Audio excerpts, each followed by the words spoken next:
Scrutiny and skepticism against Joe Biden has skyrocketed since his dismal debate showing. Democratic politicians, donors, media, and pundits alike are calling for him to bow out. So, should Biden stay the course?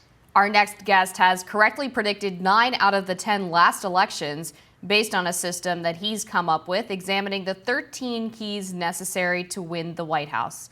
Joining us now to talk more in depth on these keys is Allan Lichtman himself. Welcome, Allan, to Rising. Thanks for joining us. Why don't you give our viewers first a little bit of a rundown of exactly how your system works in terms of predicting who will win in November? My system is fundamentally different from the polls. Polls are snapshots, not predictors. They are abused as predictors. My system is fundamentally different from the pundits, who have no scientific basis for their opinions and are often wrong.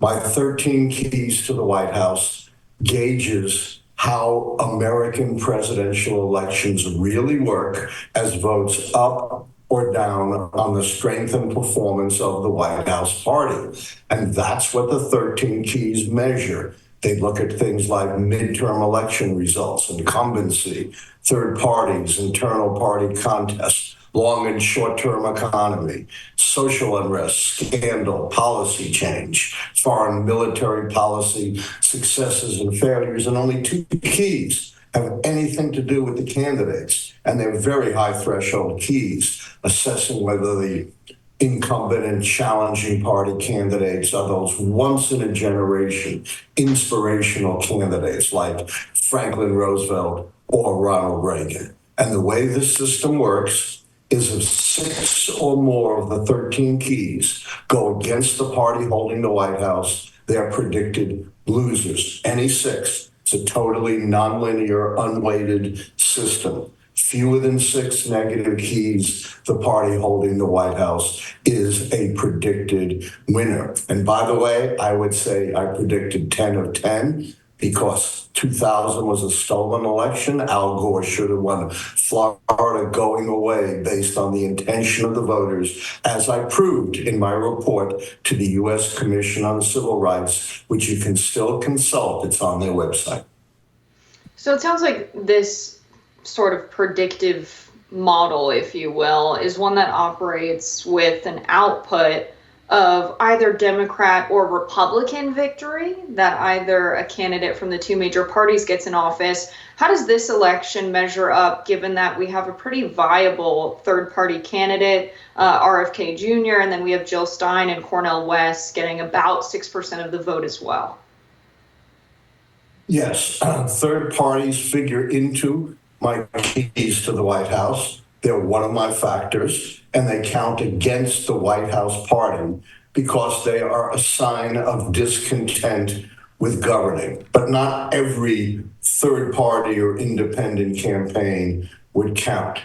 In developing my system, I went all the way back to the horse and buggy days of politics, the election of Abe Lincoln in 1860, and prospectively, my system has worked since I predicted Ronald Reagan's reelection in April 1982, nearly 3 years ahead of time, when the nation was in the midst of the worst recession at that point since the Great Depression, and Reagan's approval ratings were 43%. So you see how I can very much go against the polls. And typically what I've found, a third party really counts if it gets at least 5% of the popular vote. But I don't know that, obviously, in advance. So I have the Lichtman rule of halves because of the Lichtman wasted vote syndrome. I love you, RFK Jr., but you can't win, so I'm not going to vote for you. So it's the only time I use polls because I have to. I count third party against the White House party if the candidate stabilizes at least at 10% in the polls.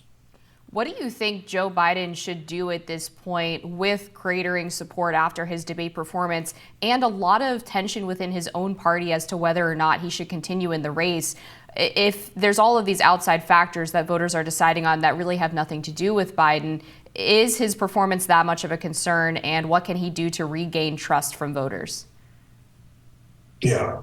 First of all, let me say all of these journalists, pundits, commentators, political operatives who are putting pressure on Biden to withdraw have no track record whatsoever in predicting election results. And almost all of them were wrong in 2016 when I correctly predicted a Trump win. And yet they claim to know what the Democrats must do to win this election. And they are playing right into the hands of Donald Trump, who is reveling in this disarray among the Democrats. The keys to the White House, though, show the folly of bumping Biden off the ticket because Biden checks off two of my keys, incumbency and party contest. That means 6 more have to fall to predict the Democrats' defeat. You bump Biden and you don't have an obvious successor, you lose both those keys, and only 4 would have to fall. So presuming that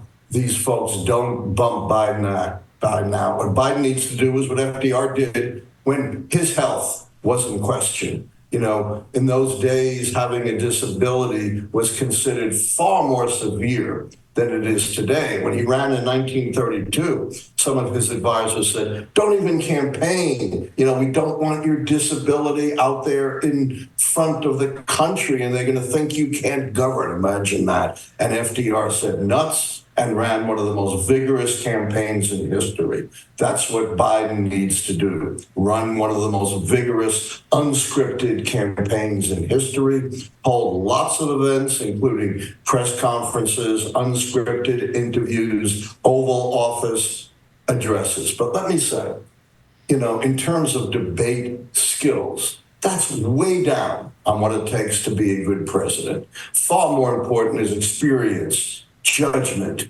values. And, you know, none of these critics who have been so critical of the debate have tied it to Biden's performance as president. He has achieved more domestic accomplishments than any president since the 1960s. It was Biden and Biden alone who brought together the coalition of the West that stopped Putin from conquering Ukraine. And now he is working very hard on a ceasefire and may well achieve it. All that is so much more important. And all of this disarray plays right into the hands of Donald Trump. And I have to say, the media is fundamentally complicit in electing Donald Trump. All their focus has been on Biden, and that's legitimate. But they have totally ignored the fact that Donald Trump's performance in the debate posed far more of a threat to American democracy. He is lying and conning his way to the presidency. His whole performance was based on lies, one lie every minute and 20 seconds,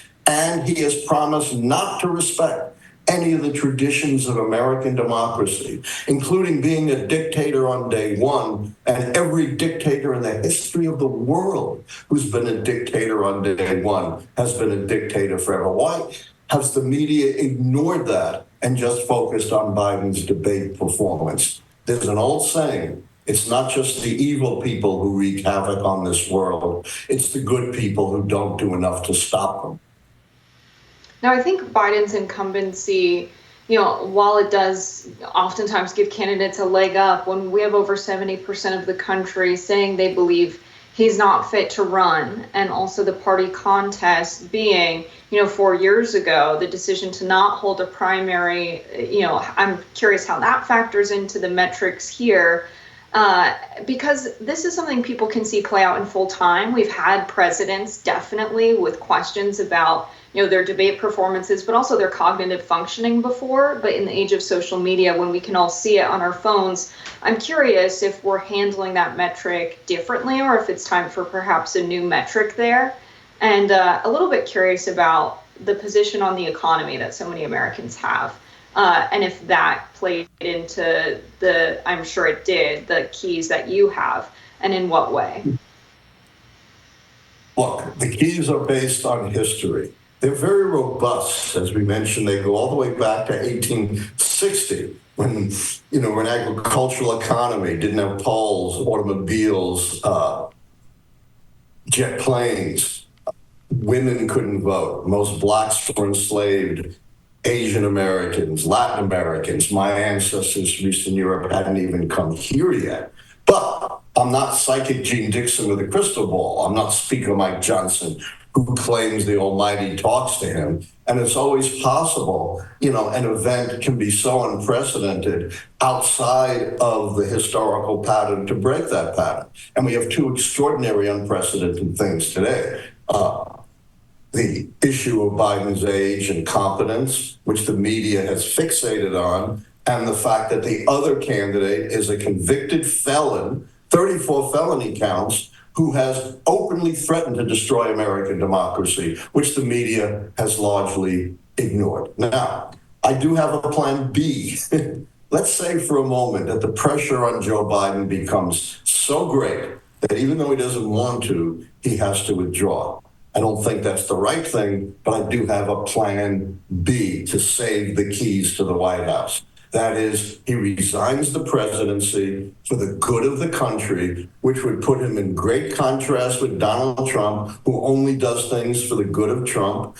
Kamala Harris would become president. She would preserve the incumbency key, and Biden could arrange it so all of his delegates would be instructed to support Harris, so you wouldn't get a party fight, and you would preserve the contest key as well. That is a plan B, not a plan A, but that's far better than Biden just stepping down from the race and letting the delegates brawl it out to see who would take on the nomination.